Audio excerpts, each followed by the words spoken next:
All right, welcome everyone. We're Semblance of Sanity. I'm Caleb. I'm Jacob. And we're here for Summertime Rendering, episode 24. We in a space outside of time. Yeah. And holy shit. Everything is falling and it's burning. It's crazy. Yep.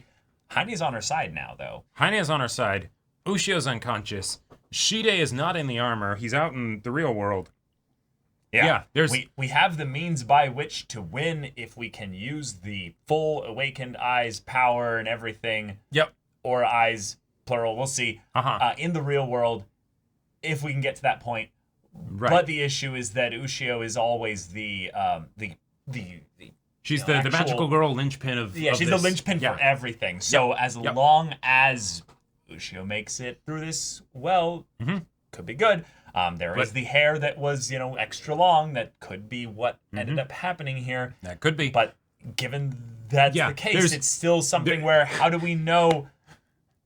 We are past the point where we ourselves really understand a lot of the mechanics behind what's happening, but we are also in a very exciting point of any time travel story of the end. And wrapping it up. Because this is usually the thing that the person has in their head as like all right, this is going to be my take on time travel.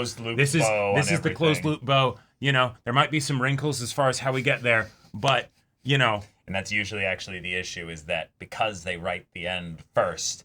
Wait, now how do we get there? They don't actually plan the way to get there, and thus the final steps on the way are kind of stumbling over themselves. It can just lean into the energy and chaos of everything, and then we'll get to see what treat they have in store for us. Yeah. So y'all, without further ado, let's get into this. All right. Yep. This is our Country Final boy with a Fantasy shotgun. final boss battle. Yep.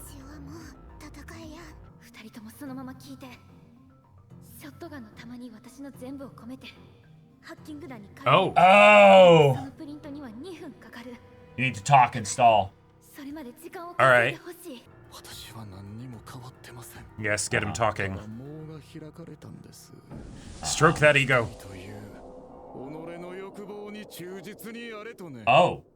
Okay. Because you were born into this world? But you also want to destroy the world. So... Yeah, he's not giving them any time to think. Nope. Yeah, that's nothing. He's trying to go for Hideko, but...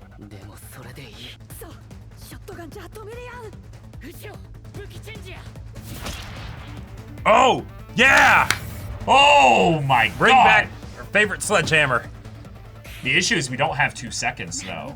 So, like... Yeah. But remember this, bitch? Yeah. He could be predictable, though, because he has such an obvious objective right in front of him. Oh. Fuck. Yep. You're in the air, too. Yeah. Okay. Yeah. He still has to be able to, shoot a moving target. Yeah. Yeah. Just like a video game boss, he can fight at full strength until he reaches 0 hit points. Yep. Fuck. Yep. Melee versus range. Fuck, go, get it done! Oh, shit. Ah! Yep. His name is Shide, after all. Oh! Who That's did... Good job, though, Deku. Ah! What? Fucking Sasuke up in here! Lost the arm. What do we break? Yeah. All right. Yeah. Okay. 2 minutes is basically an eternity. Shit. Nah, I think Ushio's gonna have to be the one to shoot the shotgun. How is he still alive? I don't know. It's literally all Ryunosuke just keeping him going here. Yeah, just for a little bit. Yeah.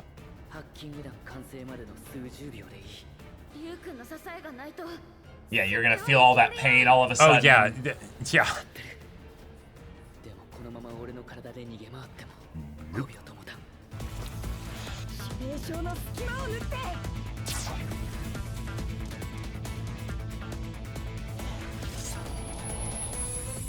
Got him!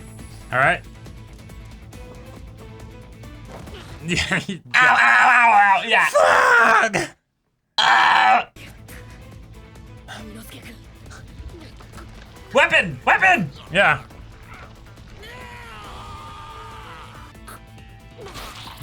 Yeah. Yeah. Oh, what if Heine was the one to shoot him? Because everybody else is out. Right, right. Shit. Shit. He's done. He's done. Oh, you do? Oh, okay. Okay. That's it? Why does...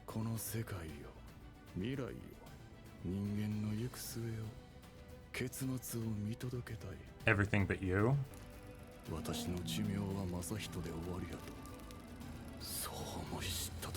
Oh, what was all this? What was the point of all this if it would end just like that? Sure. Ah, right. That's what he wants to live forever, and so if he can't, he'll... Okay.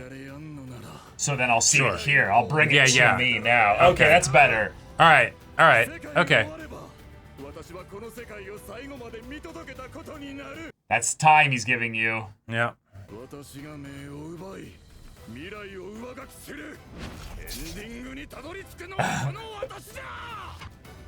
I want it. Oh man. Makes another gun. Bam, bam, bam. Alright. Right, and he doesn't realize what they're going for, so... No, he's gonna die. Yeah, yeah, he's fucking dead. Yeah. Oh, we getting the music coming in here! Wait, she's gonna send the shotgun to him?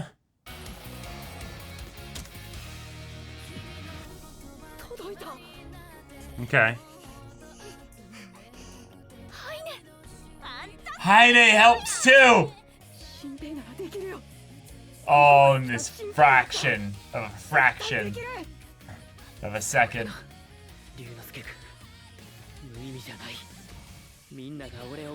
Alright, yeah, let's go through it. Let's go through it all, yep. Yep. Now don't forget it's a pump action. Oh, shit! Oh! He completely evaded it!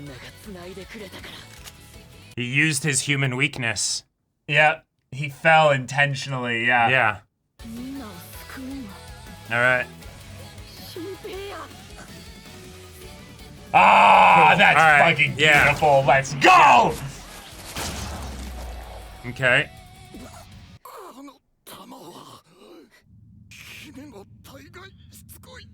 Oh. His original body. Yeah. Double tap. Oh no, no need. That's enough. Alright.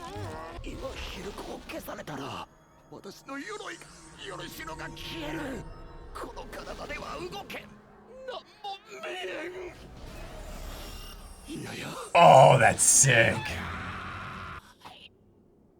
Oh, I love it. Oh, I love it.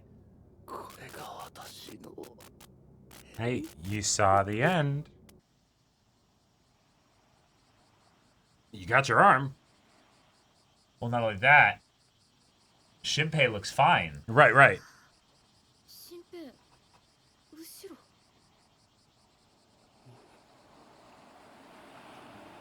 Whoa, we're back No way. here.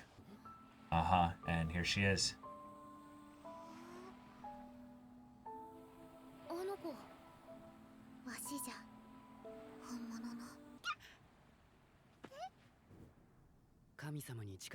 Whoa. Holy shit.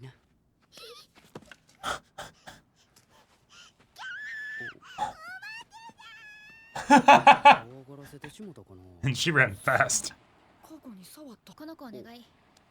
Let it go. Yeah.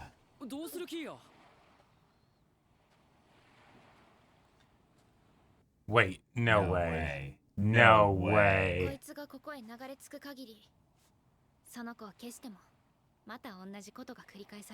Wait, really? Oh, okay.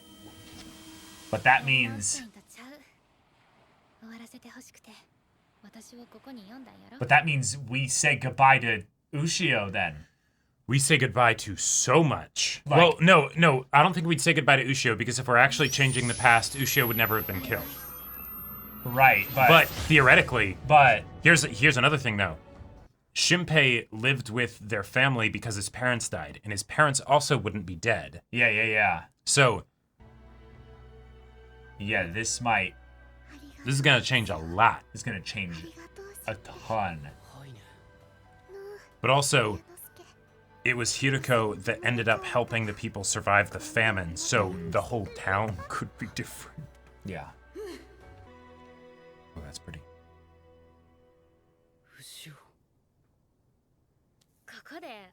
Yeah.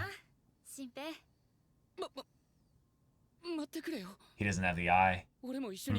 Yeah.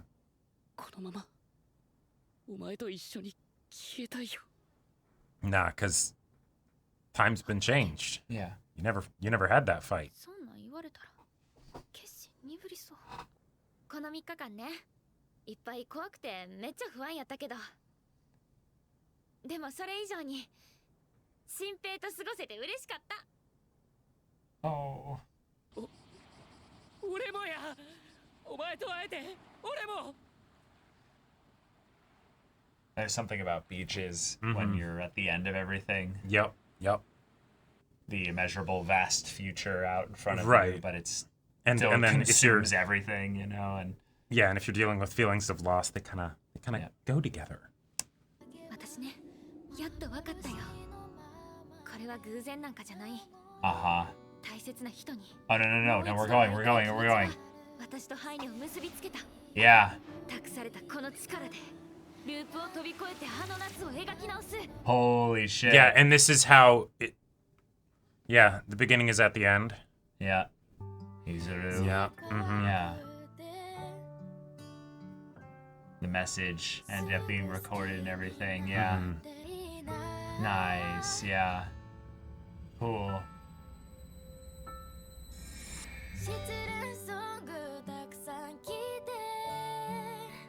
Now in a boat. Yeah. Okay. Here we go. Yeah, and she's not even there. Well, that's not where she was. She's at the front of the boat. Yeah. Oh, no, sorry. I thought it was the very beginning with Hizuru, but no, yeah, it's the go. Right. Passes it on. Nice. Yeah.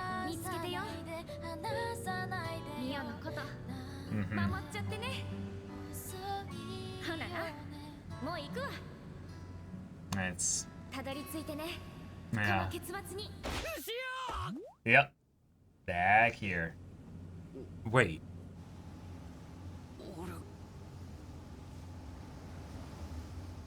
Perfect, okay. But would this mean that Ushio's still dead? Oh, no. Okay. We got ourselves the final battle. The final battle, the final ending. We got the final ending. We got the big time stuff. We basically got almost everything we wanted. Yep. But we have hanging in the balance of how they decide to present the changes based on what they've done in the past. To whether Ushio will be around at the end. I think she will be. I think she will be too. Because of what they did with the whale. Right. And so then theoretically his parents will still be there. And, this could be a perfect ending. Then. Hizuru is probably just there because she got a different message, because it's the, hey, we still became friends with her. We wanna have a party together. Right? You know, so it's the... Because we weren't shown that recording. Right. We weren't shown the recording. We were shown that it happened, but we weren't shown... Right. Which also would be interesting because... Actually, because Ryunosuke would also still be alive. So, her even leaving this island probably isn't even something where it was because of a bad thing, like her brother being killed. It's oh no, I just became an author, and went off to work or whatever. Getting an episode just to showcase everything that's different. Which I gotta say, I am so happy for, because Like, that's something that I kind of want from every time travel show, Yes. you know, where it's okay, let's... Don't go back to exactly the way things were. Don't go back to exactly the way things were, because then that makes it kind of feel like similar, but similar. Always change that little bit there to show that the story was meaningful. Yes. The story had purpose beyond just the experience and memories of the one person that was the time traveler. Have it be also the actual meaningful progress in the ways in which we've altered everybody else's lives in a positive way. Maybe we'll even get a happy ending because of the fact that Shinpei wouldn't have lived at their house, Mio wouldn't have had to fall in love with him and then gotten her heart broken. I mean, there's a couple things that could be changed, but the main thing is that... That's not important. Yeah, the main thing is that because of the way they've set up the way in which the eye can be used in this way, where people's data and also very helpful, not their bodies or anything like that. Yep. We're able to basically transport back through time and observe very key moments. Yep. Those moments as to why they were chosen, it's never really explained. Yeah. It's just hey, this is what they were thinking about maybe at the time. This is the kind of stuff that would actually dramatically influence things. So. Yep, we have the first time that it happens with Shinpei where it's more of just dramatic chaos. And then here it's okay, Ushio finally figured out how to do it. Cool. And they know enough about the story to know, yeah, let's go to this point and get rid of the whale. Well, they said it was that it shunted them here, because this is where it was linked up to. But it's why was it linked up to here? We have to infer some things about that. So yep. Yeah. But okay, cool. I like that the way that they stopped it is just, hey, we stopped the whole situation from ever happening. I am curious to see if what kind of butterfly effects they might go with, because it should just solve everything. No, so right. That's why I'm wondering that the loop was there just to make sure so that this happens, which is the perfect paradox of. Well, yeah, that's the one thing that I'm a little bit confused about. So because it needs to fulfill its own internal logic. Otherwise, this event couldn't have happened. But if you do a paradox thing, then isn't it something where you can't actually change the past, because those are all based on our own understandings of the way time travel works. So this is what the story's choosing to do. Yeah. Regardless of what makes sense. None of us can time travel, so right, we don't actually know. Yeah.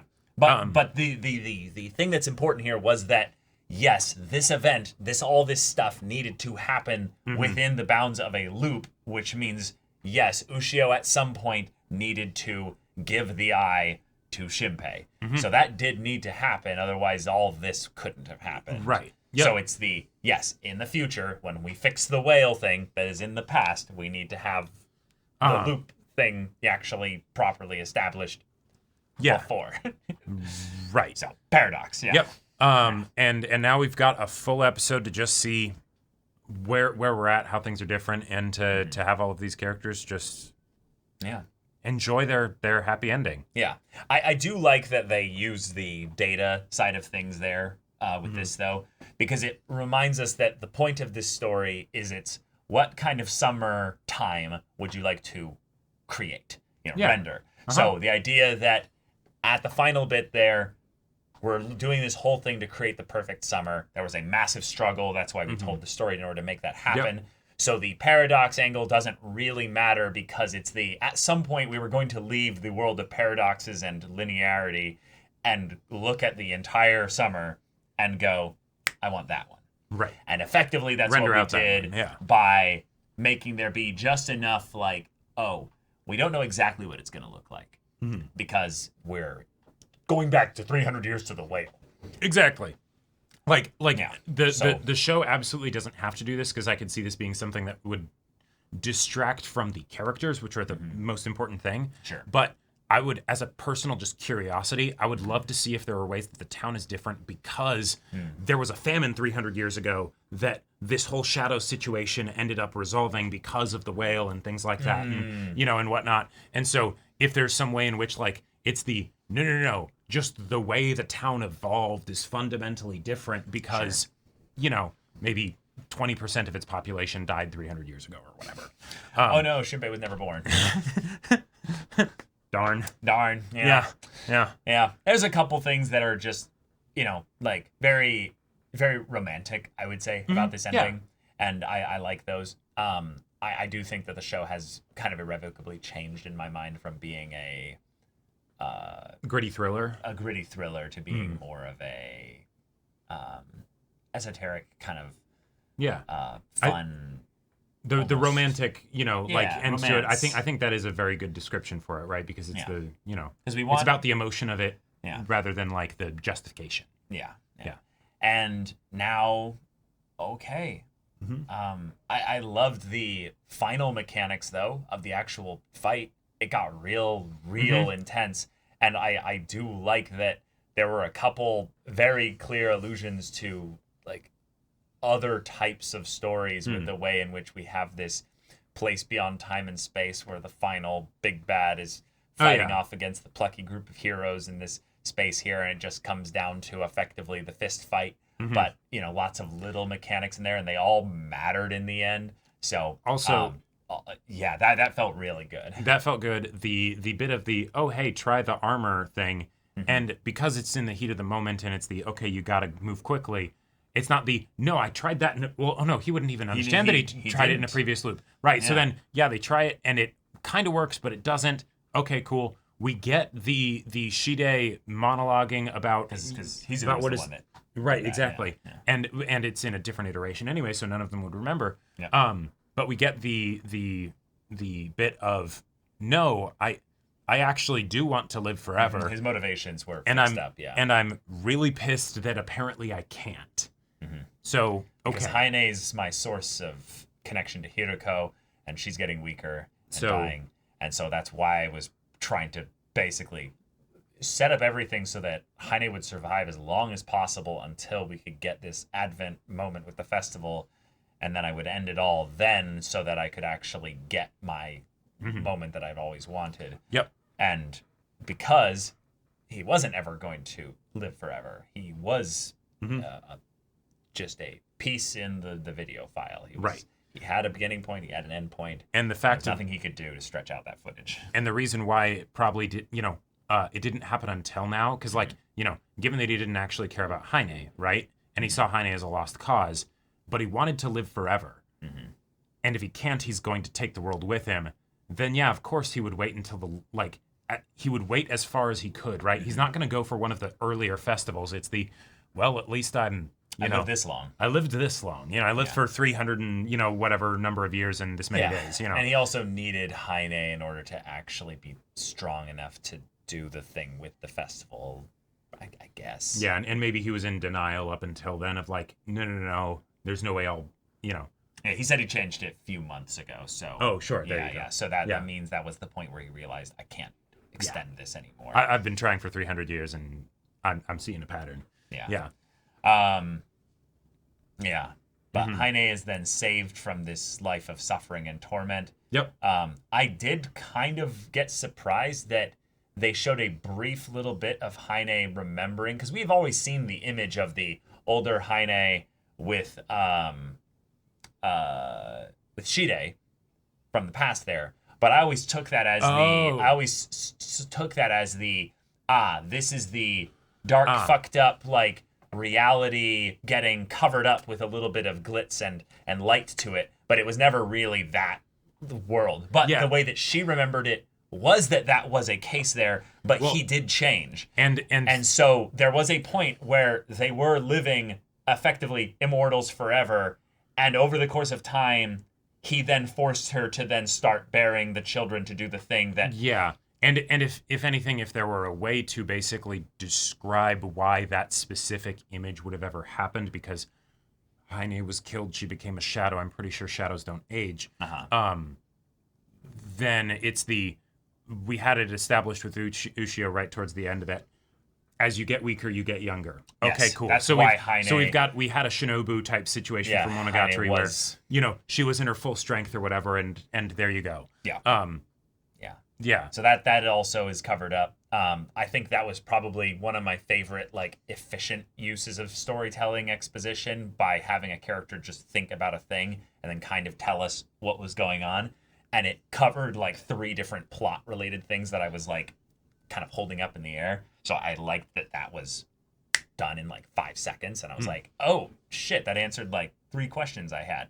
Thank you. I appreciate that, because I feel like as we've kind of been going through this final arc, or this final bit here towards the finale, I feel like the storytelling has gotten less efficient, has kind of not had the legs to run on it. Yeah. Pun very much intended. Much like Heine, we are seeing it dwindle before our eyes. Yeah.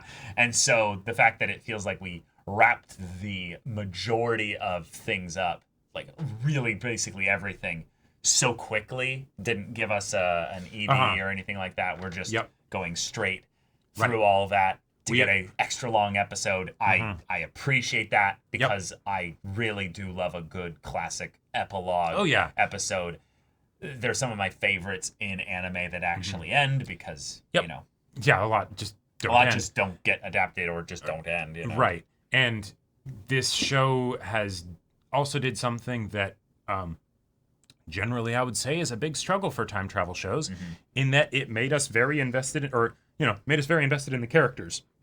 Like I felt like I had a very strong connection to them, even though, you're looping, so events are getting reset and things like that. Yeah. I definitely had my emotional care diminished over the course of the story, unfortunately. Well, yeah, I mean, like, but if nothing else, with like the conflict battles and things, at the end we have Shinpei standing with a broken leg and a missing arm and a whole bunch of other wounds, and no pain nullifiers or whatever from Ryunosuke, and he's still able to speak, right? Like, But yeah, at the end with the beach and him and Uchi. Yeah, that was great. And so then, given that, we have these rough patches going up to the ending, if it's the, hey, but, bear with us, we're getting to a cool ending, giving us a full episode to appreciate and enjoy that ending with these characters, yes, please, and thank you. Yes. So, we need more of these in anime. More of these specifically in anime. I feel like most time travel or time manipulation or time loop stories and stuff like this don't give us kind of a cathartic end. They give us kind of like a, all right, and now we can move forward into the future. And the future is mysterious and different, and who knows what it'll bring. Yeah. But it's not actually giving us the, no, here's your reward. Here's going to be, so-and-so and so-and-so interacting and having there's only one so. Yeah, that's true. That's true. That's a good point, yeah. But but seeing things like the Hishigata family, we're probably going to see them actually being happy and together, and the mom all just fine and everything. I want to see a group picnic at the beach with all of the families together. Right, like all 3 of the main families, right? Or them going to the cafe. Yeah, exactly. Yeah, all eating there or something. That would be fantastic. Actually, that's probably exactly what's going to happen. That's literally the only. That's the only location that all the characters have some mild connection or attachment to. Yeah, I could see the beach being one for more of the very, very end. Like after it's like nighttime, it's a sunset. Yeah, we have a full episode. We can do both. Yeah. But there's a lot of characters that have either died or have had their lives ruined because of the shadow sickness and everything there. So there's a lot of characters that we'll just see in altered forms. Like Nezu will have both of his eyes. Well, have both of his eyes, and he'll maybe be with his wife. Yeah. Like there's going to be so many little things that are also kind of a reward for how many things are you going to be able to spot, because you were paying attention over the course of the whole story to be like, these are all little rewards, so it's going to be like 200 things that will all be better. We'll be able to see Shiori and not want to kill her with fire. Like, it's true. Think about that. Like, we haven't even really hardly seen that design without like the dead inside monster eyes, So, yeah. I wonder if the big thing will actually be that the town will be either like much bigger or much smaller, based on the fact that things were changed from the tradition standpoint post famine.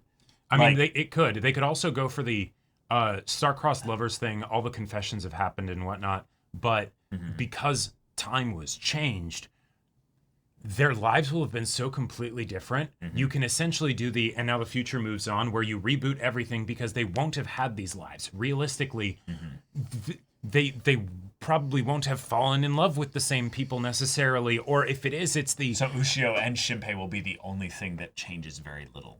Sure, in terms of their internal, or it's the, they then continue, and then it's the, oh, hey, like we could cold open with Shinpei being like, oh man, there's this girl that I've had a crush on for a long time. Who's that? Her name's Ushio.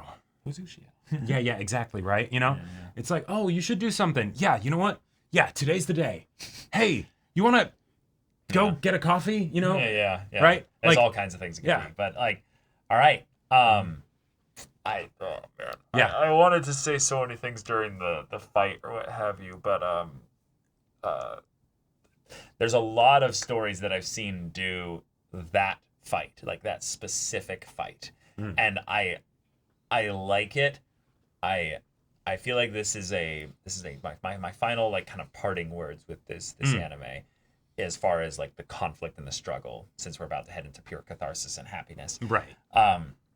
Or maybe one little element of loss and sacrifice in it. Sure, we'll see.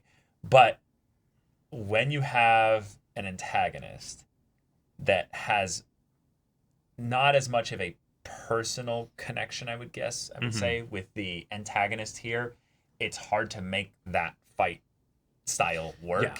And so while I liked that they had hey, this is a culmination of everyone's efforts, there are a lot of people actually involved in this fight and stuff like that, I feel like because of the sacrifice angle, because of the mechanics of building up to the thing where the heroes are going to win, I feel like it became less about the personal ideologies or beliefs or the actual motivations of the two characters coming at this here, and more this is a crescendo where all the instruments are starting to play and we collide with the moment that Ushio's hacking bullets, are fired, and thus it elevates it for me from that angle. I feel like this whole anime could have been improved dramatically with Shide and the priest's involvement in the story being established much earlier and building up his character and the ways in which he was involved, but ultimately was always against them throughout this whole thing. It's hard enough to write a time travel show. It is hard enough, yeah. But looking back, it's looking back on it, I can clearly see where, for me, the biggest problem was is that I needed that personal antagonist angle because I needed the crescendo or the buildup of the moment more than I needed the actual resolution of these two combatants. So I don't know. Weird critique. Weird. No. Thought, I don't think that's. I don't think that's a weird critique at all. But all in all, I'm ready for epilogue catharsis. Give it to me now. And we get to see whatever flavor of epilogue the creator wants to take, because it really is such a blank slate here. Because you've rewritten the world, right? Yeah. And it's just all right. What's their personal preference? Right? Yeah. Like what do they want to have this be? There we go. So, y'all, thank you so much for watching this episode's reaction and discussion. If you want to see the next episode's reaction and discussion right now, though, go check out the link in the description below for our Patreon. You can get on early access there. You can watch full-length timer reactions there, and all this comes with Discord access, so you can chat with us in the community there about this show, about anime in general, and also be sure to check out my Baldur's Gate 3 Let's Play on Twitch. And if any of that interests you, we'll see you there. But until then, we're Semblance of Sanity. I'm Caleb. I'm Jacob. And we'll see you all next time.